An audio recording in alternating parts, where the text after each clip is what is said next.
really starting at your why and your ideal customer there and find the reasoning, what's your vision and purpose in the day, and who are you serving, and always look at from the customer's perspective. What is it that they really need? What is their problem and how are you helping them? And find that spot. It doesn't have to be complicated. It just takes time to find that spot, that white space. That white space, I was just thinking it took us a little bit, but then it was like, they kept being more and more and more. We just kept getting closer and closer. I was like, we're getting closer. Well, yes, because for me, I was focused on the product, and the products are amazing and they're working amazing. And I could bring that education in person, like when I would meet people and they trust me, but I had a hard time transferring that online and really show online. And then I knew connecting with people was my thing, and I like connecting with people in person. So it just opened up. And with the face yoga, it's something really unique. So find that uniqueness for you and your brand, and really be generous in the education. So welcome back to the next episode of the Beauty and the Brand podcast. I'm here with Maya Aleksic. She's the founder and formulator of Tarli Holistic Cosmetics. She's also an esthetician and a face yoga instructor who is passionate about holistic beauty. She blends natural superfoods, high-performance botanicals, and facial yoga and massage techniques to create transformative skincare, turning rushed routines into mindful self-care rituals. Offering a natural alternative to invasive anti-aging treatments. Welcome, Maya. So happy to have you. You're also one of our C2C graduates that I'm so proud of. So I'm so excited to have you on here today. Hi, Aggie. So nice and really excited for this podcast and to be here and share my story with you and everyone who's listening. Yes, and I was excited to get you on here because when we connected, I think it was late November, maybe it was or mid-November, you had mentioned to me that, you had started doing these facial massage classes and workshops that really helped to stir and grow your business. And I thought that was really unique and interesting. And so I wanted to bring you on here to kind of learn a little bit more. And of course, it's so nice to hear every single business, right, takes on its own pivot and finds its sort of corner of the world that makes it tick. And so I'm excited to kind of dive into what you uncovered. Yeah. It's been super exciting. Yeah. So me working as an esthetician, I always loved treating clients. And I loved how they felt after a facial treatment, not only in a spa experience, but also in the medical spa experience as well. So tapping into my brand and the product, I was thinking about the feeling that I want the clients and the customers to have when they use my products. So it's a really interesting story. But years ago, I had a client and she would tell me, I love coming to you because I always feel zen and you have this zen energy. So that kind of stick with me. So I was thinking what does this mean? What is this? So really beauty, and it's not only the superficial, but internal beauty as well. So nurturing that internal beauty and having that feeling of recharged and refreshed self. Because I knew how massage affects the whole body, not only the face, the facial massage. I wanted to tap into that and really elevate the Tarli experience for the clients when they use the products. And about a year ago or so, I started also practicing facial yoga on myself because I'm always looking for holistic ways to rejuvenate and beautify myself and customers. So facial yoga, I found that it's really, really effective. It really is.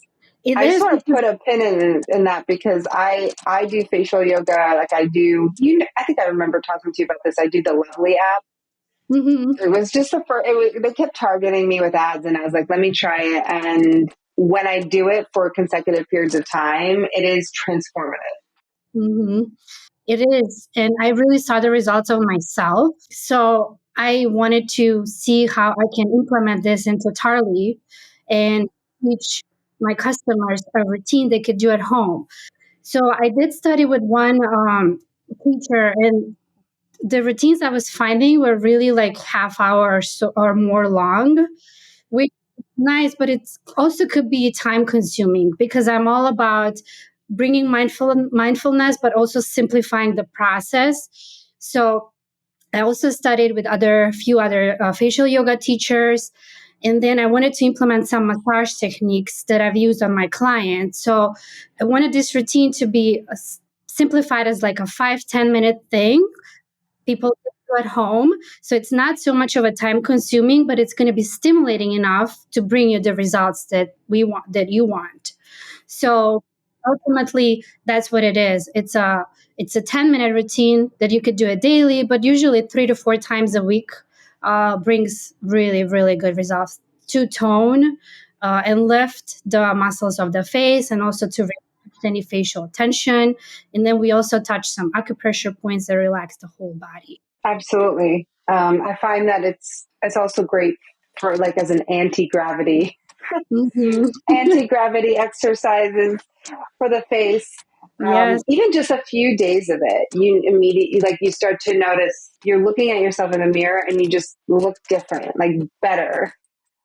And you don't quite know what it is. You can't, it's so slight, but yet wherever that change happened, and you probably are able to notice it better than anyone else, but I never know like where the change happened, but I just look better. yes, exactly. So it's that like when you come out of the facial experience and it's just you glowing and it's a healthy glow and you feel rejuvenated. So you can do that with 5-10 minutes facial yoga at home because I mean we have 68 muscles on our face and neck. And we go to the gym and work out our bodies, but we don't really think that we could exercise the muscles of the face. We could work out on the face. Yeah, absolutely. So we can lift and tone those muscles to look rejuvenated in a Absolutely. healthy and And non-invasive way. I think it's interesting because did you go to the State of the Industry event by any chance? No. Because it was interesting. One of the panelists, she had mentioned exactly this. I think it was Claire McCormack from Beauty Independent. I think which she was saying it was either her or one other person Mm-hmm. who said that there's a shift that we're seeing towards people moving away from invasive treatments because they're seeing the long-term effects and they're not liking like they like it immediately but they don't like what it looks like, 5 years later, 2 years later, 3 years later. And so there's this shift that she was saying that she's seeing in terms of trends for 2025 and the future of people moving away from Botox, fillers, etc., and just looking for alternatives. Yes, I actually hear a lot of doctors and nurses that's their profession in injectables. They for clients that have been getting injectables or especially Botox for years to take breaks because thinking about it, it's like you are freezing that area. So the muscles don't move and everything looks smooth. The muscles, which when you are not making the facial expressions, you are not creating fine lines and wrinkles. But over time, because there is not enough blood flow and lymph flow into that area and the muscles are not used, they atrophy. Getting Botox, you could actually even look age faster than you would if you never have it. Right, right, right. I'm so glad you're telling me this now because I have not touched anything yet. And I don't think I plan to. So, and I'm not saying I'm not against it at all. Like I'm all about like freedom choice of Of whatever anyone wants to course, do. yeah. Just personally, I'm like, what can I do for like just as like I'm all about enhancing, but I don't want stuff in my face, Mhm. Of inside course, my I mean, face.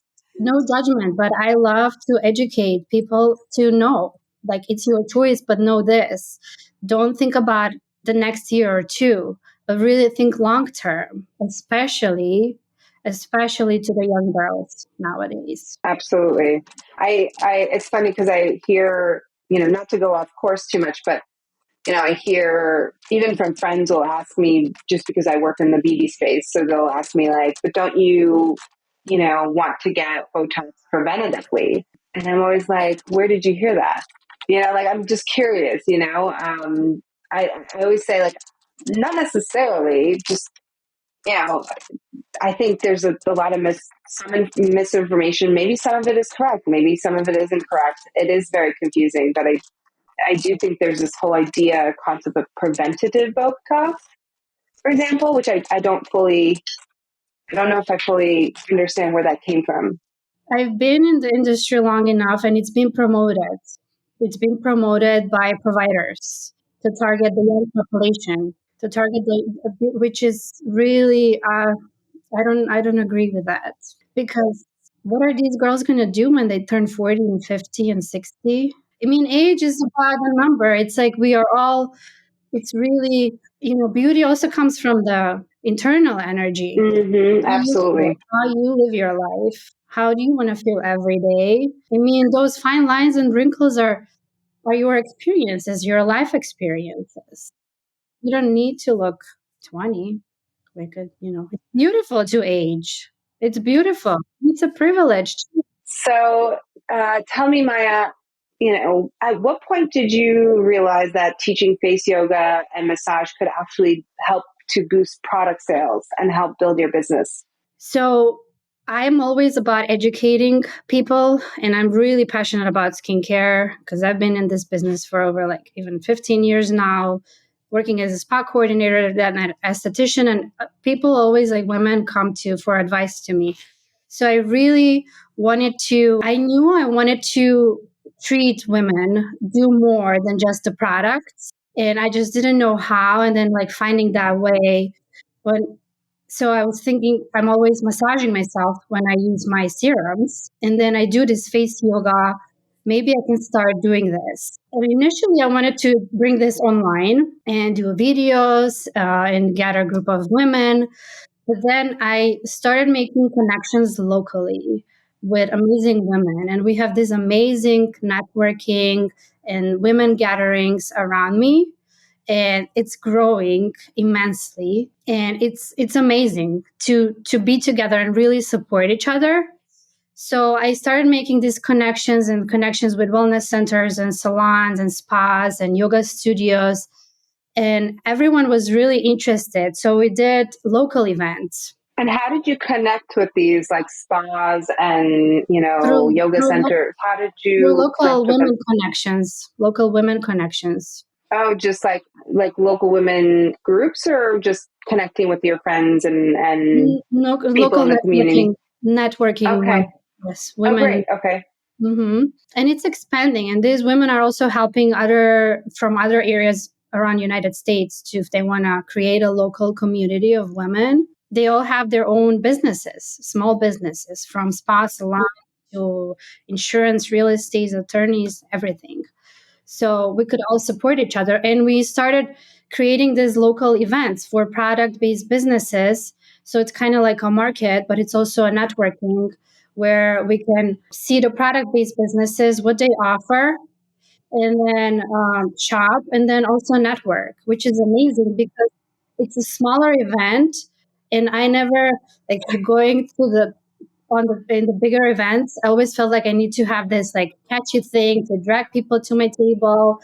How do I talk to them? But these events felt so much more natural because everybody's interested to learn about you and to see what you have. And the turnout has been amazing too. So my point was to the back to the facial yoga. I started having I planned to start doing the face yoga workshops. So I scheduled a couple of them, and I had a sign for the facelift. I called it facelift yoga, holistic alternative to Botox. And I had a couple of photos, images of like how we do the face yoga, and then I had my list for getting email addresses. Mm-hmm. And oh my god, like everyone was like facelift yoga. So like I didn't even have to talk to them; they were just writing down information. Let me sign up. It was really interesting. But funny, like the first couple of events that I scheduled, they didn't book. I'm like, okay, I see just what's going on. Maybe it's the time, maybe it's the day. So I did it at two different locations, and we scheduled different times. And then the next one was fully booked. And then it's been like since then, like January, my one workshop booked in like literally just several hours from posting it. Oh my gosh. 80% booked. The other wellness center that I did it at, they booked it in a couple of weeks. And then, yeah. And they help promote it as well. Like the wellness center, like the different locations that you partner with, they help to like promote the event as well. Yes. So, which is a win-win for everybody because I get to offer something new to their clientele and their customers. And then I also educate about my products because they carry my products as well for retail. Nice. Okay, great. And are the workshops ticketed? Like, are they free or is it ticketed? It's ticketed. Mm-hmm. Ticketed because And how I do it, it's an actual workshop where we sit on tables and chairs. Everybody gets a mirror in front of them, and they get to take at home a sample travel size from one of my serums. It also take cards for the exercises we're doing. So we do about 16 or 17 exercises. That's exercises with massages. So it's an hour long workshop. And I really teach them and I show them why these exercises work and how are the muscles on the face positioned and which muscles when we use. For example, like the frowning lines here come from the corrugator muscle that goes inside the eyebrows in an angle. So it pushes this area inside. So how do we relax that? yeah, Make it to kind of freeze the forehead naturally. So we don't make those expressions as often. So we don't create the lines and we kind of smooth and relax everything naturally. fascinating. This is so interesting. And then how much do you charge for a workshop? 55. Okay. And then how do you, so you do it for an hour. Do you, so throughout the hour, you're working them through like 17 different exercises. What then is like the homework? Because I know you mentioned like the intention really is for this to be sort of something you could do quickly and easily, like 5, 10, 15 minutes. So does everyone then like have specific exercises they do at home, or how do they bring it down that hour to 10 minutes a day? It is a full hour because I started the workshop with a little bit of tuning in and breath work. We do a few minutes of breath work to kind of calm ourselves down. Then we do a little bit of stretching, kind of chair yoga, where we relax the neck and the shoulders because that is also really important that this is tight, the neck and the shoulder area that pulls the muscles from the face down. So we want to relax and calm ourselves down. So that takes a few minutes. And then we go slowly through each massage and exercise where I explain. So this is why it takes about an hour. And then, of course, at the end, I leave room for questions or if we want to repeat certain exercises. And I check in with everybody if they're really doing the exercises correctly to bring the best results. So once they go home with the cards, they have the explanation and a photo of each exercise so they could keep doing the routine. And it might take a little bit longer the first few times they do it at home. But once they get into the routine, it literally shouldn't take more than 10 minutes. And if they don't have time of 10 minutes, they can also break it down to like 5 minutes in the morning, 5 minutes at night, because some of the exercises are really nice to and massages to relax your whole body at night before you go to bed. And then maybe something really nice to awaken everything in the morning. So you Yes, can yes, yes, yes. break it down like that. Or you could I do like something that. in the car while you're driving and stuck in traffic. I do. Yeah, I do that. My entire family, like my boys, my husband, all make fun of me. Oh, here goes mommy with her facial massages. Oh, Like, I love that. because you're making the funniest Yeah. faces, right? What we do in the name of beauty. But it's also, yeah, but it's also like really relaxing as well because I don't know if you've noticed that when you were doing the exercises, but we hold a lot of tension, especially in our jaw. Yes, so Release much. that. Yes. I do buccal massage too. So that's amazing. Like too, like I always notice, like for example, the spacing around my mouth is so much more and bigger once I've done buccal massage, and just even like these lines, like everything kind of just fills out It's amazing. Like massage is just so powerful. And then it is very relaxing too. I like to do it at the end of the day.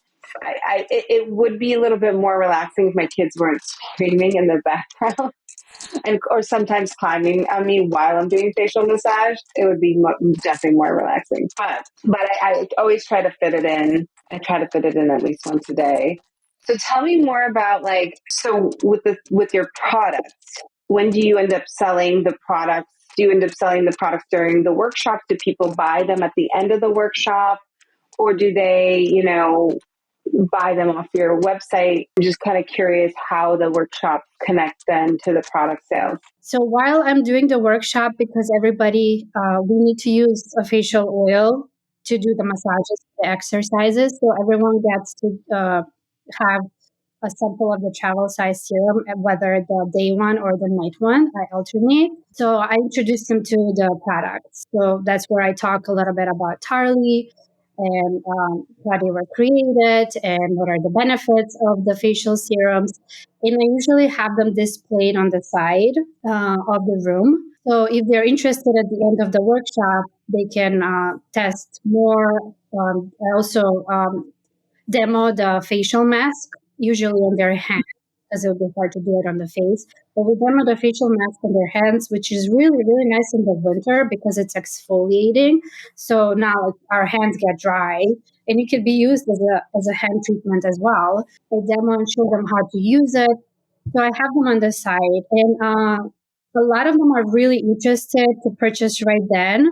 And depending on the place and the day, I've usually sell right on the spot about 30% of the people that come to my workshop, and sometimes 80% of them buy products. That's so great. They're also available at the space where I do the workshops. If they're not ready to buy today, they also purchase from them in the future as well. They can come back and purchase there. So this way, I educate them about the products, right? That for me to really introduce the brand to a larger group of women at one time. And really, the education comes from me. So I understand how to talk to them and really show them the real story about the brand. And do you find that the people who attend a workshop, do they repeat workshops? Will they sometimes come to another workshop, or once they learn their techniques, they're kind of good? So once they learn and come to the workshop, they should be good. But I also offer like a refresh classes. I'm starting to do that more often. So those are gonna be on like yoga mats where it's more relaxing and we kind of stretch a little bit, we meditate, and then we repeat some of the exercise. And I always include like a couple of new ones as well. So that's an option too, the refresh classes. But the cards should help them to continue it at home.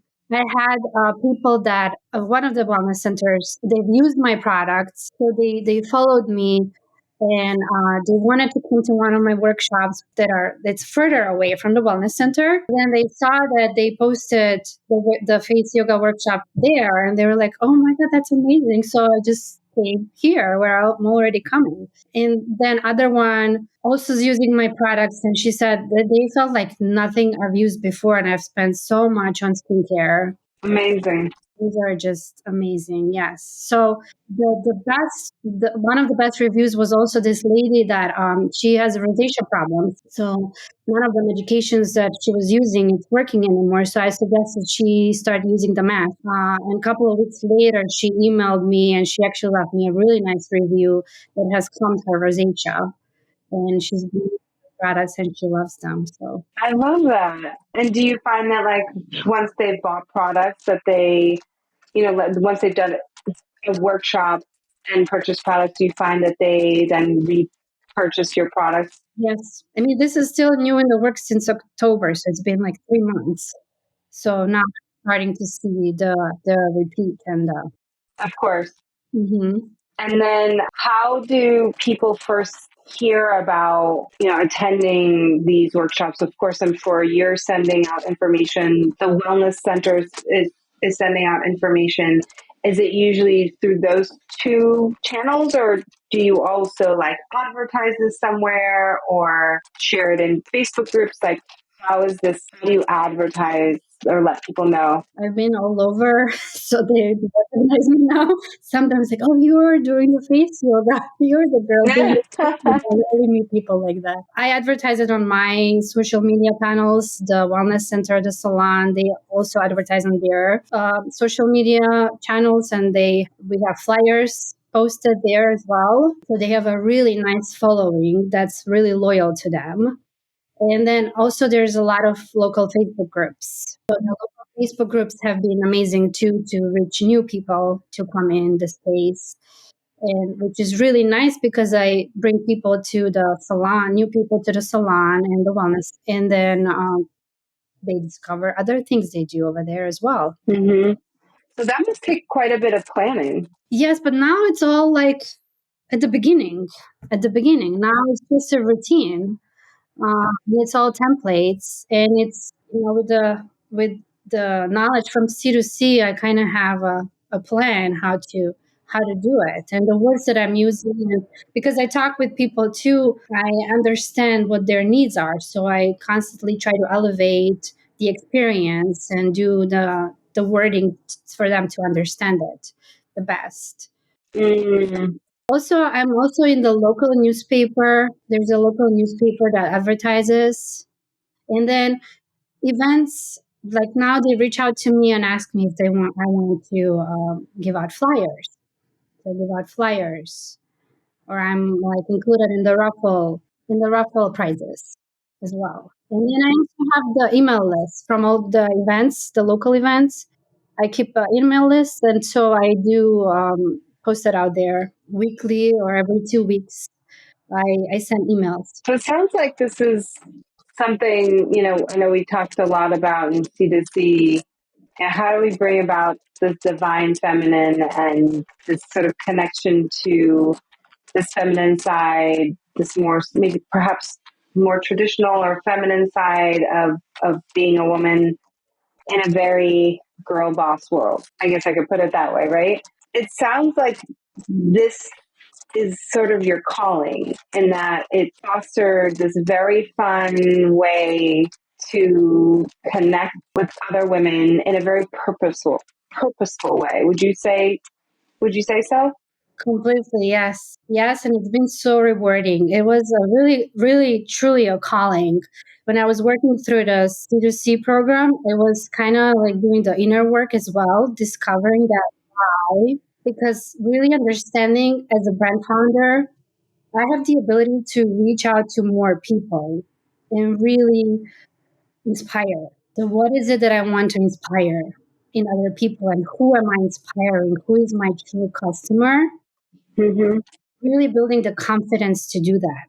So it took me several months, and it was like layer by layer because I'm like that. I like to dig deep into things. Yes, Uh, same. so I honestly, so my really, the biggest inspiration for me were my mom and my grandma. They were very strong women, very outspoken women, very sharp, but also very nurturing. Coming from like partially like traditional household and then living in the Western world, just kind of like trying to breach this, like how is this supposed to be? Like, how are us women? Because we're constantly tired. We're constantly rushing. We're either taking care of our family, our kids, our parents, or if we're dedicated to our careers, it's really in this society you have to work long hours. You really neglect yourself. So is this the way it's supposed to be?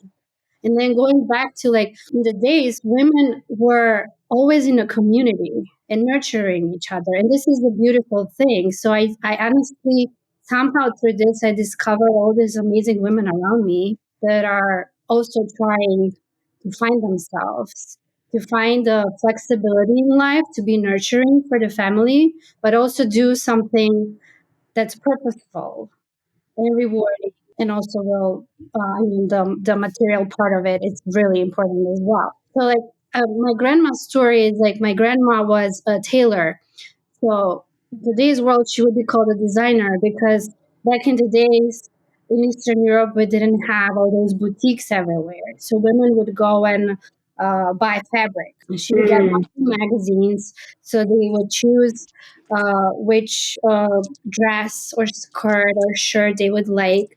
So she would literally create it even better than it would have been in the magazine. And she created all my clothes.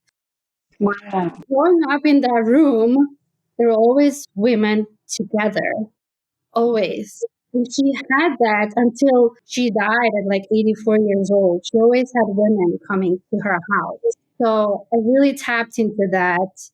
And I love gathering women together and inspiring them and really empowering them Oh, I love this story.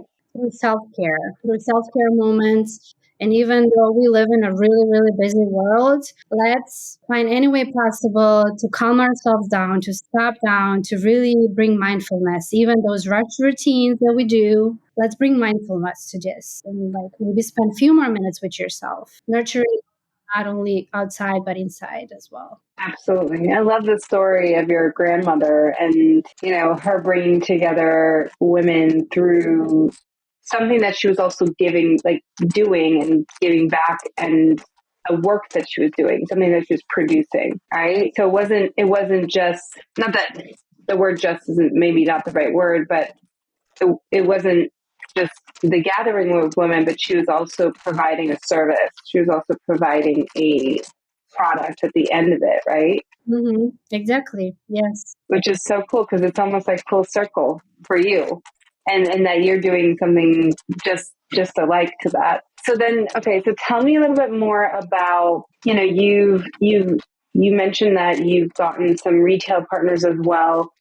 Which came first? Was it these retail wellness partnerships that came first that resulted in these workshops, or would you say it was the workshops first that led to partnerships with like retailers? So they came at the same time, pretty much, because I offer this as an addition to the product. When I started, I made those connections and I started talking about my products. And in that, I included, okay, I'm starting to do this workshop. So let's do this together. And like opportunities just started coming because I love that. yeah, it's just like the door opened up, I guess. So a lot of them they started already, and this is new, like within like these places, like within, they opened up like in the last year or so, where they like implemented classes and workshops. It's more about like self care, mindfulness. So it's literally something unique because no one else locally is doing it. No one, there's a lot of it online, but no one else is doing it in person. So that's when we started bringing it in person more than online, because when we do it together, I can see women how if they're doing it correctly, so I can show them a way to do it. Sometimes like you see a video, but you don't know if you're doing it correctly. So it all came together because it was an opportunity for the space to offer something new for customers, and then a way for me to educate the customers about the product. This opened up the door to actually get in the retail space. Right. And how many retail doors are you in now? Is Tarli in now? So total is about 7, but that's the bigger ones are 3, and then the rest of it it's acupuncture spaces, because they do also facial acupuncture. We're Yes. also partner up with estheticians. Excellent.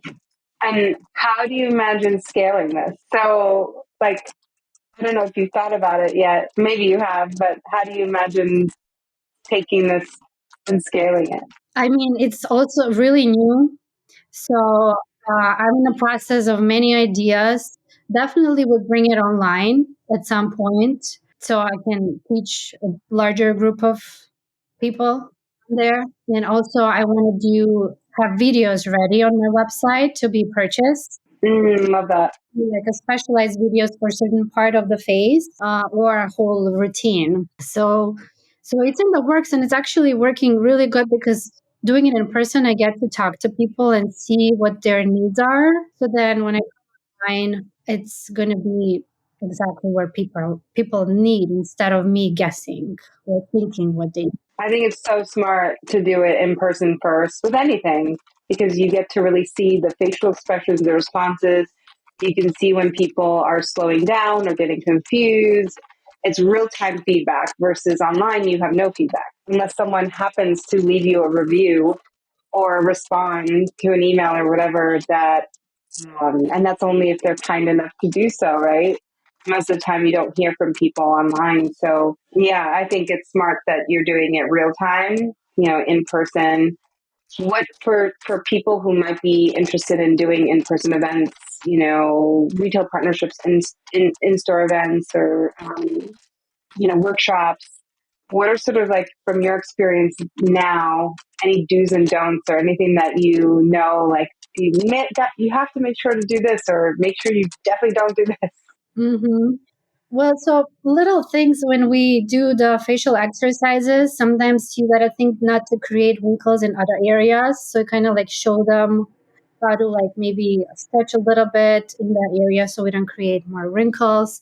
I see certain exercises. Usually, when we come to the jawline, everybody starts laughing because some of those exercises are super funny because they see each other.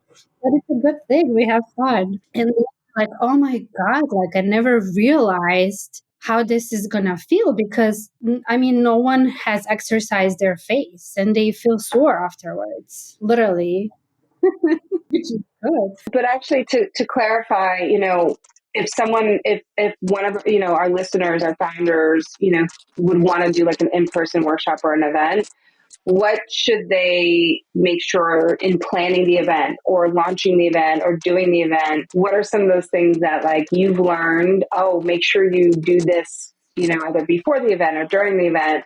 Or is there things that you've also made mistakes around where you're like, oh, make sure you don't do this if you're planning an event or hosting an event? Definitely think of the best experience possible. Be generous. Be generous with whatever you and authentic too. Whatever it is your why and purpose, bring it out to the table and to the event to show your brand in the best possible way and be generous with education. I'm also offering samples, but in a way, not just to give out samples. I feel like when it's free, people think that it's not valuable. Yes, It's a something with thousand this percent. mindset, I guess. Mm-hmm. So always I love talk, that you brought that up. mhm, It's so true. talk to them and really, like at the beginning, I would just take any opportunity possible. But in a way, along the way, you learn, all right, this was maybe not my crowd. This was maybe not the right way to do it. How can I tweak this flyer to bring out the messaging better? Always elevate the experience. Like I offer hot tea, for example, during the workshops. I love that. So everybody gets comfortable and they start talking with each other. They meet other women as well. So things like that. Like one of and I'm also generous. Like I usually invite a group of friends or girlfriends and I treat them because then they talk about me and my brand to their friends. That's so smart. Generosity, I guess, Mm-hmm. and I love that. bringing out the best experience possible. I love that. It sounds like part of it is like you setting the tone, right? You're setting the tone of what that experience is going to be. So, do you have any practices going into a workshop that you do beforehand so that you don't come in with like frenetic energy? Yes, yes. I actually started bringing that more and more into even when I'm making a new batch of products or when I go to the workshop. So I would play positive abundance frequency, do meditations, breath work. Breath work has been really, really good for me to like uplift that energy because I'm also not like naturally so much of a person that's outgoing. I really have to bring this energy up, everything positive around me. Even when I make a new batch of products, okay, I make sure that I'm in the best possible mood. I set the intention for the product to really bring out crystals around. Little magic, I but like yeah, that. definitely I make sure I have a nice long night of sleep, enough sleep that night, and stretch and meditate and breath work. Yes. Yeah, I meditate and do breath work before, like I do any kind of like workshop or training. I try to meditate every single morning, or meditate or breath work, and then I do journaling. I try to do that every morning. Sometimes things start to get super busy, and then I skip a few days. But then most mornings I try to do it, and definitely and before any kind of event, live workshop or anything like that, just so that, to your point, like bringing the best energy to others. Like if we're here to serve, I want the energy that is passed to be good energy and like creative energy versus like a frenetic energy. Exactly. Yes. I mean, it's you are inspiring others, and you are, as you said, serving others. So really bringing out the best energy possible and intention into the whole. So tell me, you mentioned too that part of one of the benefits too of doing these workshops is that you get some good content from it, right? Content, you mean like social media? Yeah, like do you have a photographer there or videographer there? Like how do you capture content from the workshops? I usually do it myself with the permission of everyone. We do some videos. Mm-hmm. They're massaging and showing some of the exercises.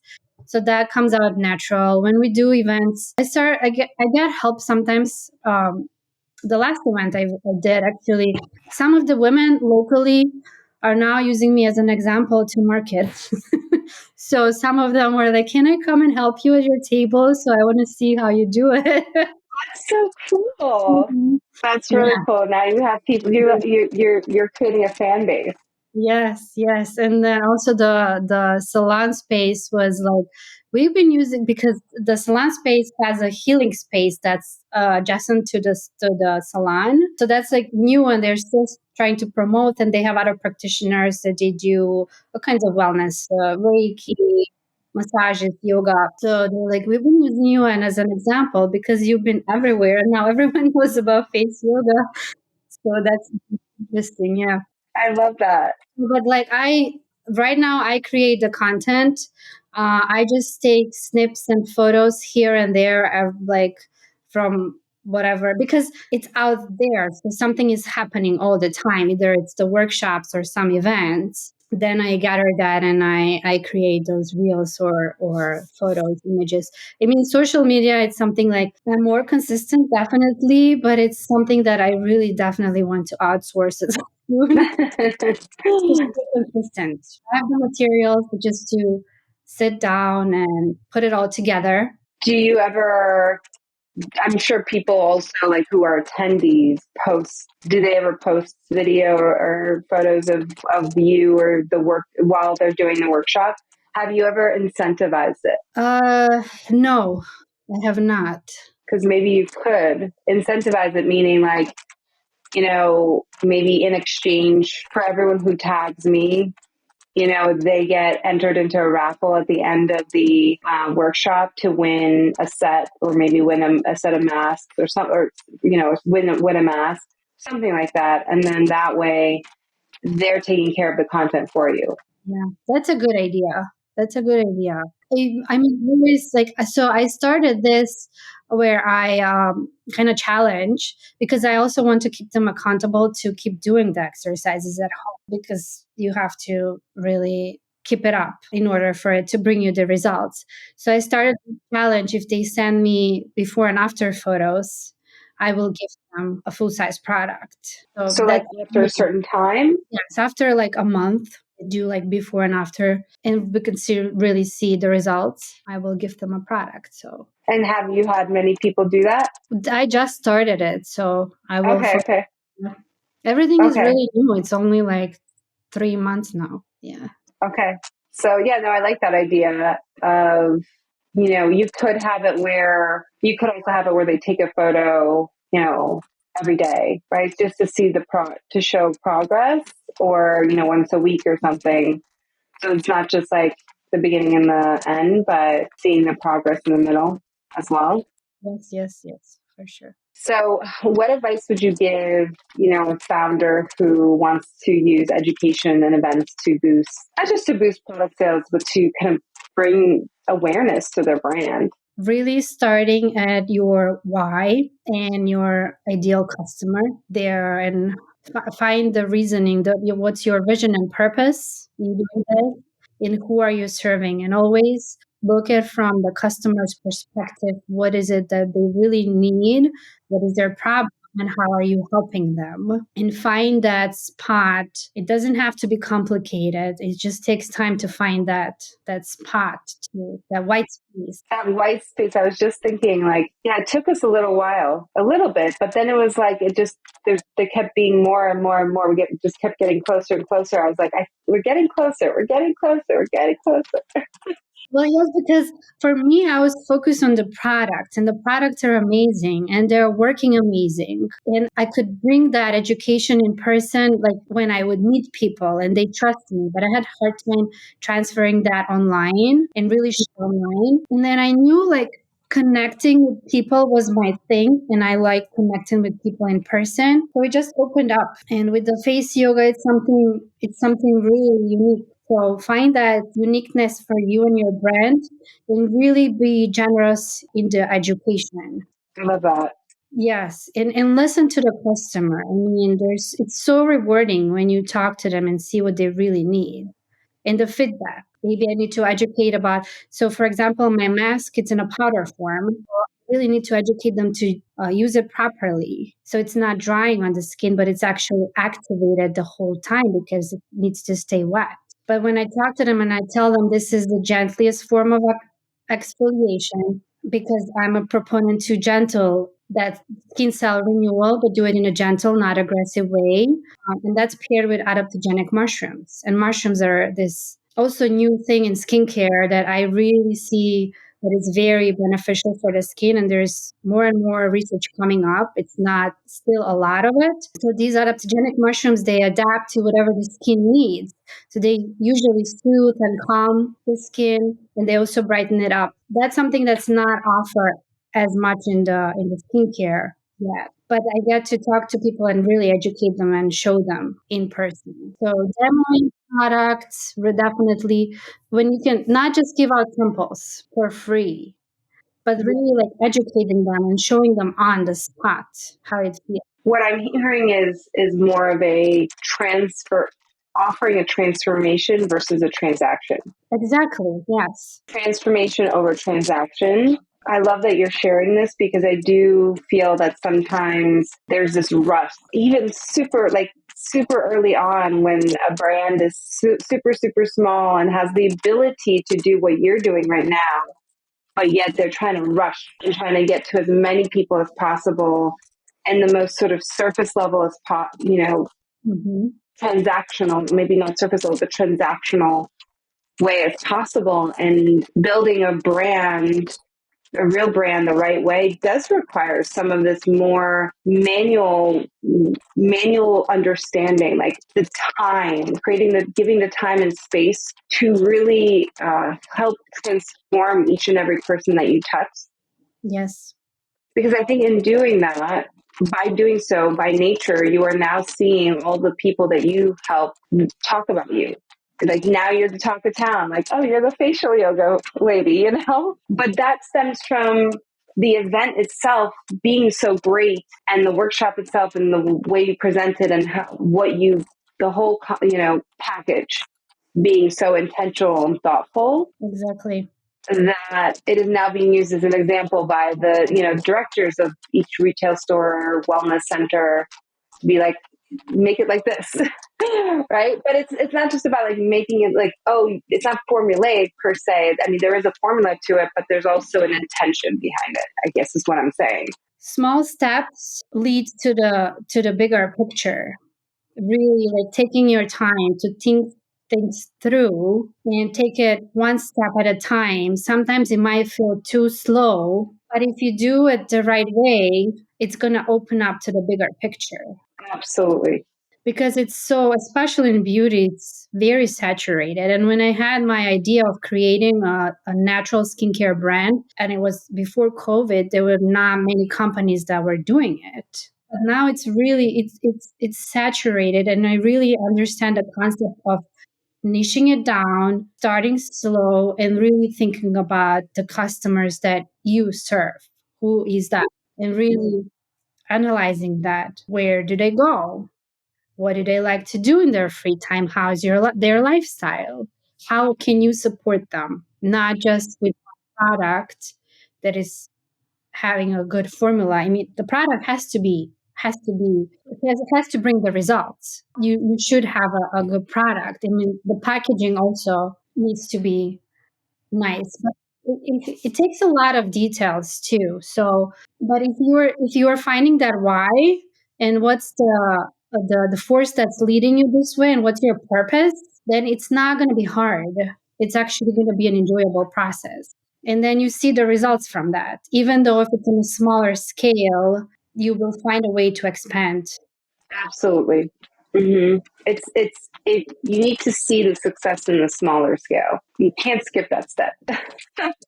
Right? Like it's seeing the results in the smaller scale that allows for the bigger scale. Exactly. I just wanted to add, like, I at the beginning, I tried to like do a meta ads. It was a waste of time and money. I started like signing up to like big markets, and honestly, just doing a smaller market.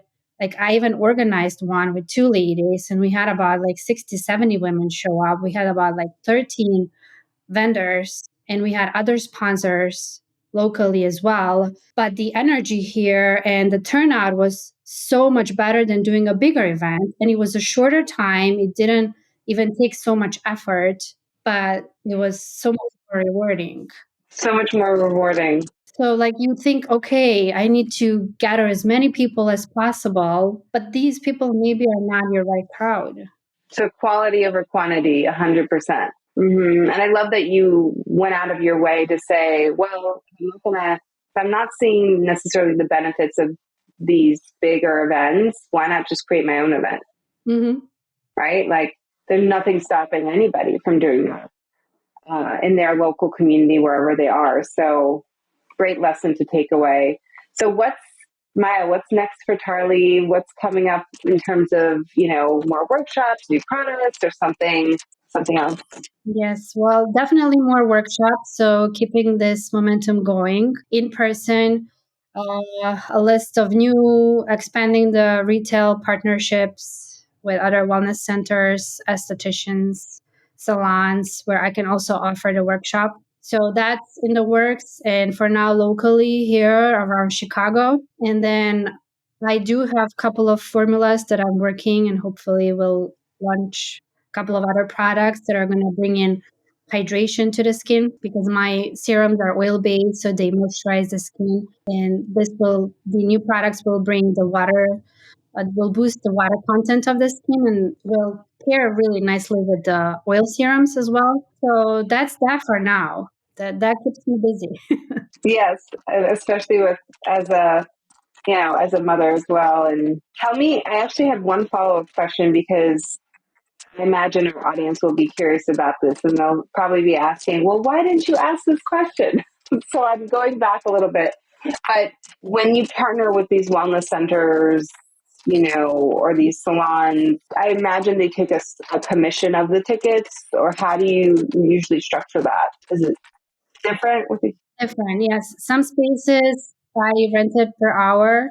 Some spaces it's a commission. Okay, so that's something that you negotiate with each one. Yes, usually they have a way they do it already, because some of the spaces they have workshops already, or some of the spaces have practitioners that they rent it. Okay, understood. It's different uh, how it goes. Okay. And then how can people find you and the brand? Yeah, so I'm at tarlicosmetics.com. Instagram is also Tarli Cosmetics. Facebook is Tarli Holistic Cosmetics. My email is Maya with the J, Maja at tarlicosmetics.com. Where do you list your events? Events are on my website primarily. I update that. Well, one space is on my website. The rest of it, it's social media and email. Great. Amazing. Well, thank you, Maya. Thank you so much for joining me today. I love the direction that you're taking this business. I'm so excited. This is just the beginning. I know this is going to continue to grow and expand. I can't watch. I can't wait to watch. Thank you, Aggie. I mean, it's been a beautiful process, honestly, and the C2C has helped me so much too. Like a lot of resources, what I needed, because marketing is not what I've been educated in. And like, I've grown a unique kind of love for marketing because it's just now educating, sharing my story. So, Good. I'm so happy to hear it. That means so much to me because I think when you do it the right way, it can be really enjoyable and fun. yes, I agree. I agree. And I definitely think that every founder, especially beauty founders, should join and go No, experience all the that's so possibilities sweet. we've had as a community in the That's so CDC. sweet. Yeah. Thank you Thanks for for having me on the podcast.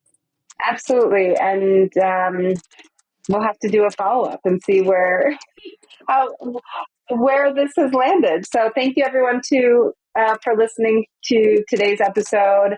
Until next time, I will see you all. Have a beautiful, beautiful week. Bye everyone.